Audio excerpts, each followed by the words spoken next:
Çayınızı kahvenizi hazırlayın. Çünkü bu haftaki konu biraz gergo. H-Log bölüm 3.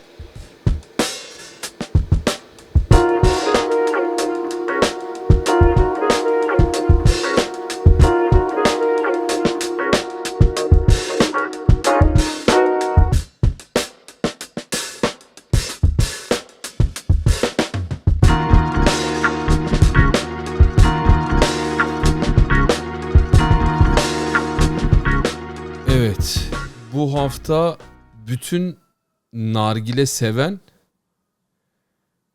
hem içicileri hem işletmecileri hem bu çarkın herhangi bir yerinde çalışan X bölümü herkesi ilgilendiren bir konu olacak arkadaşlar. Derin bir iç çekiyorum çünkü konu çok kalabalık, uzun. Gerçekten bu konuya epey hazırlandım ve birazcık da doluyum belki de. Bugün arkadaşlar başlıkta da görmüş olduğunuz gibi açık kapalı alan yasakları, nargile kafeler için olması gerekenler, sistemler ile alakalı birazcık konuşacağız. Dedikten sonra şu telefonun sesini özür dileyerek kısıyorum arkadaşlar. Son dönemde Türkiye'de kapalı alanlarda sigara içme yasasıyla ilgili yeni sıkıştırmalar konuşuluyor. Özellikle kafe, restoran, panayır alanları, kafeteryalar, açık kapalı olan herhangi bir çalışma bölümü, bunların hepsini kapsayan bir durum arkadaşlar. Ve doğal olarak nargile sektörü de bu tartışmanın kendini tam da ortasında buluyor. Bu tarz konular, özellikle sigarayla alakalı, restoran, kafelerle alakalı mevzular konuşulduğu zaman eminim bütün kafe ve restorancılar küçük bir kriz geçiriyor diyebilirim. Şimdi buradaki en büyük tedirginlik ne? Birazcık ondan bahsedeyim. Buradaki en büyük tedirginlik sigarayla nargilenin aynı yasa dili içinde değerlendirilmesi yüzünden nargile kafelerin de çok ağır bir şekilde etkilenme ihtimali. Bunu daha önce herhalde onlarca kez yaşadık. Yine farklı bir kaosun içerisine sürüklenir mi acaba nargile kafeler diye herkesin kafasında büyük soru işaretleri oluşuyor. Ayrıca bu konu aslında nargile endüstrisinin her bireyini birebir etkilediği için bu endüstrinin içerisindeki çalışan bütün herkesin de bu videoya destek olacağını düşünüyor, tahmin ediyor ve umuyorum. En azından bu videoya. Şimdiye kadar böyle bir şey söylemedim ama bu videoya belki bir destek gelir. Bu konu aynı zamanda bir hukuk konusu. Bir istihdam konusu. Emek konusu. Bu konu meslek konusu. En önemlisi adalet konusu. Yani gözlerimizi açtık kapatana kadar, yani bir şekilde mezarın içerisine gireceğimiz güne kadar babalarımızın öğretisi adaletli olun.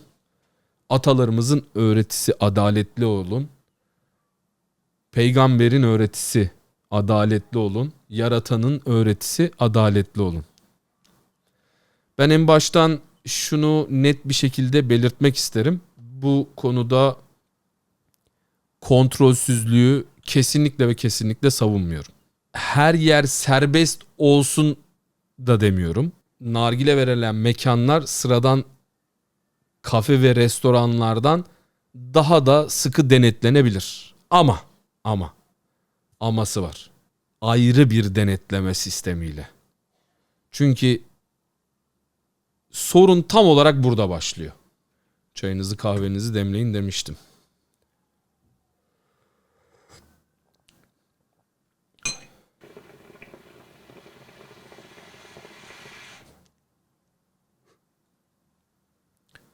Sigara ile nargile genellikle aynı başlık altında geçiyor. olabilir. Ama kullanım biçimlerinin aynı olduğunu söyleyebilecek kimse yoktur sanıyorum ki. Bir kere mekan kültürleri aynı değil. Müşteri niyeti aynı değil. İşletme yapıları da aynı değil. Sigara genellikle çok dağınık bir tüketim biçimi.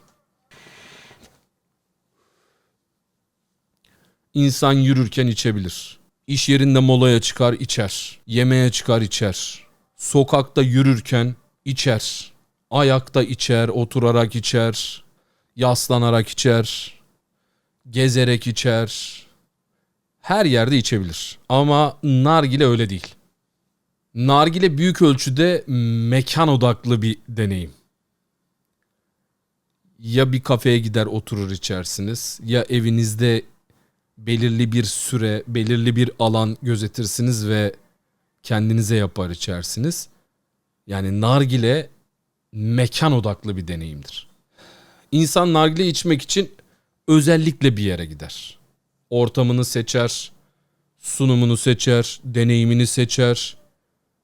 Yani oraya tesadüfen gitmez. Tesadüfen oturmaz. İşte yasa yapılırken bu farkın mutlaka görülmesi gerekiyor. Mutlaka gözden kaçırılmaması gereken nokta burası. Türkiye'de nargile tamamen tanımsız bir alan değil. Baktığımız zaman devlet bu alanı tamamen görmezden gelmiyor. Belirli belge sistemleri var. Uygunluk şartları var. Yaş sınırı var. Belirli denetim mantıkları var. Ne kadar çalışıyor, ne kadar çalışmıyor, ne kadar doğru, ne kadar yanlışı eleştirmiyorum. Ama çatı olarak bu var. Yani mesele şu değil. Devlet bu alanı bilmiyor. Bu alanı doğru kategoride mi değerlendiriyor? Bence asıl soru bu. Çünkü eğer yeni düzenlemeler gelir ve hiçbir ayrım yapılmadan uygulanırsa en büyük darbelerden birini nargile kafeler alabilir. Her zaman olduğu gibi. İşte sektörün de bütün tedirginliği bu. Şöyle önemli bir ayrım var. Bir aile restoranını düşünün. Ve oraya yemek yemeye gittiğinizi düşünün. Herhangi bir tütün ürünü kullanmıyorsunuz. Yan masanızda oturan dumanı solumak istemeyebilirsiniz. Orada pasif maruziyetin önlenmesi elbette çok güçlü şekilde savunulabilir. Yani ben oraya çocuğumla gitmişim, ailemle gitmişim. Yan masanın dumanını solumak istemeyebilirim. Bu çok anlaşılabilir bir durum. Ama nargile kafe aynı şey değil. Nargile kafeye giden müşteri çoğu zaman neden orada olduğunu biliyor. Oraya bilerek gidiyor. Yani burada yanlışlıkla dumana maruz kalmakla bilerek o mekana gitmek aynı şey olamaz. Bu ayrım çok önemli. Aynı kelimeyi kullanıyor diye, yani tütün geçtiği için her mekan aynı şekilde denetlenmemeliyi savunuyorum. Bu arada başka bir önemli nokta daha var. Birazcık araştırma yaptığımız zaman bazı veriler çıkıyor. Dünyadaki sağlık otoriteleri özellikle kapalı iç mekanlarda tütün dumanı konusunda çok net bir çizgiye sahip. Diyor ki sadece bir havalandırma sağlıklı ve risksiz ortamı sağlayacak çözüm değildir diyor. Veya filtrasyon tek başına bir çözüm değildir diyor. Yani güçlü klima takalım, iyi bir havalandırma koyalım, bu mesele bitsin demek bilimsel olarak yeterli değil. Her kapalı mekanda nargile serbest olsun falan değil. Öyle bir şey söylemiyorum tabii ki. Eğer devlet bu sektörü tamamen ortadan kaldırmak istemiyorsa, o zaman klasik restoran mantığından ayrı bir işletme kategorisi tanımlanmalı. Yani özel lisanslı, yetişkinlere açık, teknik şartları yazılmış, hazırlanmış net bir şekilde ayrı olarak denetlenebilen, ruhsatlandırılabilen nargile kafe işletme modeli. Dünyada buna benzer örnekler var. Biraz araştırdığın zaman zaten karşına çıkıyor. Bazı bölgelerde mesela smoking barlar var. Bunlar için ayrı bir permit sistem hazırlamışlar. Bazı yerlerde hookah lounge tabiriyle ayrı kurallar tanımlamışlar. Bazı bölgelerde mesela 18 değil de 21 yaş sınırı kullanılmış. Bazı bölgelerde yiyecek servisi komple yasaklanmış ya da çok iyi sınırlandırılmış. Bazı yerlerde işletmenin esas faaliyetinin gerçekten tütün odaklı olması isteniyor. Bazı yerlerde de bağımsız havalandırma sistemleri şart koşuluyor. Yani birçok ülkede içilsin mi içilmesin mi değil de bu iş yapılacaksa hangi teknik ve hukuki çerçevede yapılacak bu belirlenmiş. İşte Türkiye'nin de tam burada bence akıllı bir model kurması gerekiyor. Rusya örneği de Türkiye'de bazen yanlış anlaşılabiliyor. Sanki Rusya'da sigara yasak ama nargile kafeler kapalı alanlarda özel korumayla tamamen serbestleştirilmiş gibi bir algı var. Ama bu tablo o kadar basit değil. Çünkü Rusya'da kapalı iç mekanlarda nargile konusunda ciddi sınırlamalar var. Yani Rusya örneği bize tam serbestliği göstermiyor. Daha çok mekanı nasıl tanımladığın, sınırlarını nasıl çizdiğin ve hangi koşullarla izin verdiğin çok belirleyici. Yani Rusya'da bu kurallar net olarak çizilmiş. Yine dönüp dolaşıp özel kategori meselesine geliyor. Şimdi gelelim benim asıl savunduğum noktaya. Bence Türkiye'de nargile işletmesi olarak faaliyet gösterecekse bunun teknik şartları ölçülebilir olmalı. Yani iyi bir havalandırması var demek yetmemeli. İşte kaç metrekare mekan, kaç metreküp hava alanı var içeride. Tavan yüksekliği ne kadar? Çıkan egzoz hava nereye veriliyor? Filtrasyon sistemi ne? Var mı yok mu? Hazırlık alanı ayrı mı? Kömür operasyonu nasıl yapılıyor? Karbon monoksit takibi var mı? Bakım kayıtları tutuluyor mu? İşte bunların hepsi ölçülebilir olmalı. Belirli bir minimum metrekare, belirli bir minimum tavan yüksekliği, bağımsız bir havalandırma sistemi, başka bölümlere ortak hava kullanmayan ayrı bir havalandırma hattı, dumanlı havanın doğrudan dışarı atılabileceği bir egzoz sistemi, saatlik hava değişim oranı, yoğunluk sınırı, yani içerideki kapasitenin kontrolsüz olmaması, kömür hazırlama için ayrı bir alan, karbon monoksit sensörleri, yangın güvenliği prosedürleri ve düzenli bakım zorunluluğu gibi bu tarz bir model. Bu tamamen serbest bırakmak anlamına gelmez. Bu daha sıkı ve daha profesyonel bir çerçeve demektir. Bu yüzden bir mekanizma oluşturulacaksa benim önerim bu yönde. Yaş sınırı bence burada kesinlikle taviz olmaması gerekiyor. Türkiye'de zaten 18 yaş altı satış ve sunum yasağı var. Bu konuda sıfır tolerans, %100 şart. Hatta belki kimlik kontrolü zorunlu hale gelebilir. Bazı ülkelerde bu yaş sınırı 21 yaşa kadar çıkıyor. Türkiye'de bu ayrıca tartışılabilir. Hani 21 yaş olsun mu, 18 yaş uygun mudur? Ama en azından 18 yaş altı konusunda hiçbir gri alan kalmamalı. Bu iş çocuklardan kesinlikle uzak tutulmalı. Bir diğer önemli mesele de yiyecek konusu. Bence burada da ayrım net olmalı. Eğer bir mekan özel nargile işletmesi olacaksa ya yiyecek servisi hiç olmamalı ya da varsa bile ayrı bir düzen kurulmalı. Normal restoran başka bir kategori olmalı. Nargile işletmesi başka bir kategori olmalı. Bu ikisi birbiriyle karıştırılmamalı. Şimdi işin insani tarafına gelelim ki bence bu endüstrinin içerisinde varlık gösteren, meslek sahibi olan herkesi ilgilendiren konu. Bence bu konu konuşulurken en çok unutulan şey de Türkiye'de bu. Şimdi bir nargile ustası düşünün. Bu işe böyle yıllarını vermiş. Isı yönetimini öğrenmiş. Lülenin ne olduğunu öğrenmiş. Nargile takımlarını öğrenmiş. Aromaları öğrenmiş. Tütünleri öğrenmiş. Sunumu öğrenmiş. Servis dilini öğrenmiş. Müşteri iletişimini öğrenmiş. Hizmetin ne olduğunu öğrenmiş. Bu böyle 2 ayda öğrenilecek bir şey değil arkadaşlar. Bu gerçekten yıllarını vermek gerektiren bir meslek. Bir zanaat, bir uzmanlık, bir meslek. Şimdi böyle bir insana bir gün kalkıp diyorsun ki artık sen bu işi yapamazsın. Böyle bir mesleği biz tanımıyoruz. Ülkede böyle bir meslek artık yok. Sen bundan sonra nargile ustası değilsin.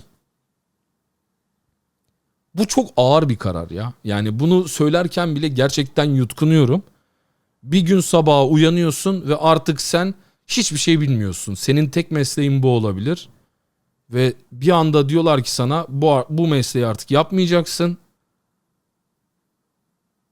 Sen bir anda dünyanın en cahil insanlarından birisi olarak kalıyorsun böyle. Yani bütün mesleğin elinden alınıyor gibi düşünün. Bu çok ağır bir karar.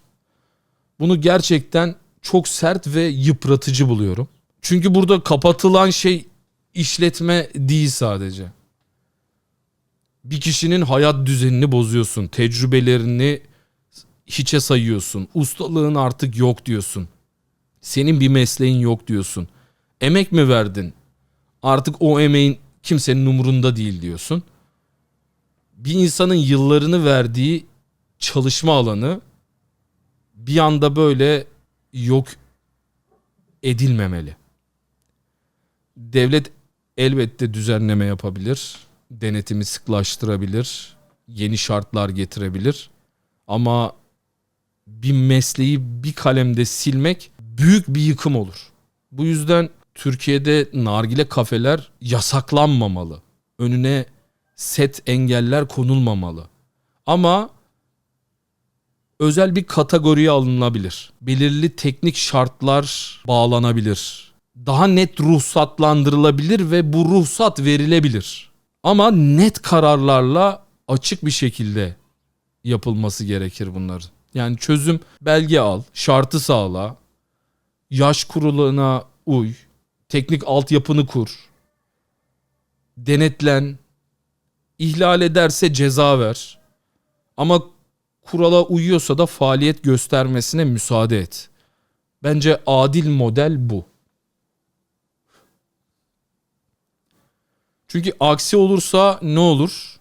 Ne oluru sık sık görüyoruz maalesef.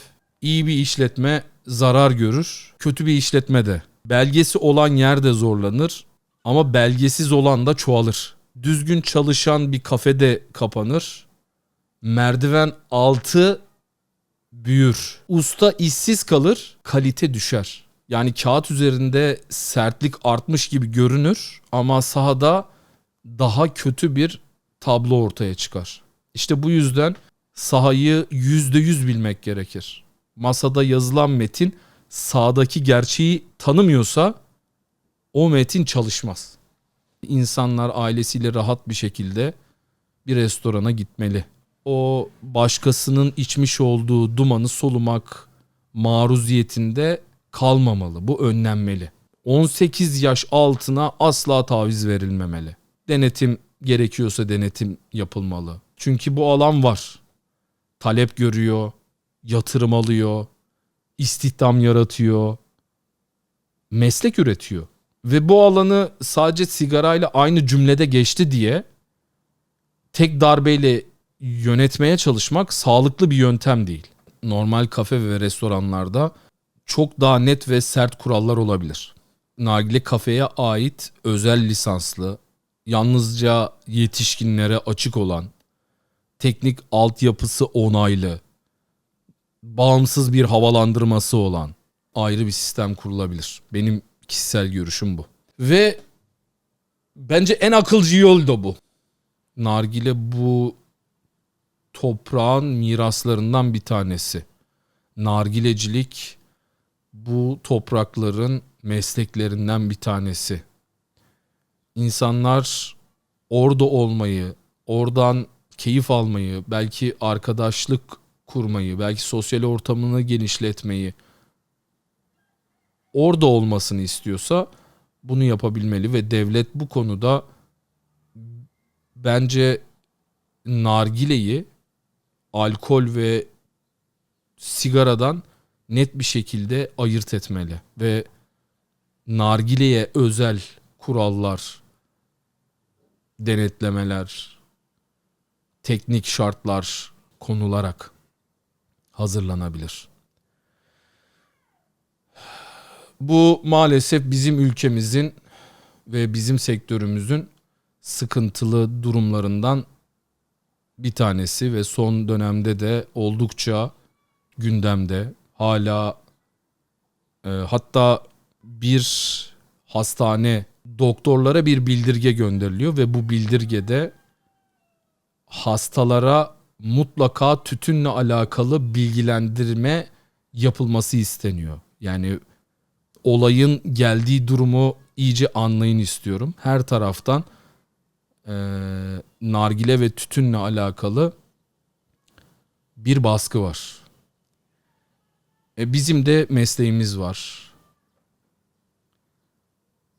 Birçok kişi evine buradan ekmek götürüyor. Birçok kişi bu alanlarda sosyalleşiyor. Birçok kişi senelerdir bu işi yapıyor ve bunu gerçekten bir meslek olarak yapıyor. Bunları görmezden gelmemek gerek. Benim sizlere bugün söyleyeceklerim bu kadar. Video biraz uzun oldu, kusura bakmayın. Dinlediyseniz ve gerçekten aklınıza mantığınıza yattıysa sizler de bu görüşü benimle savunabilirsiniz. Desteğiniz çok önemli. Videonun altına yorumlarınızı bekliyorum. İzlediğiniz ve dinlediğiniz için hepinize teşekkür ederim. Unutmayın arkadaşlar, nargile hepimizin.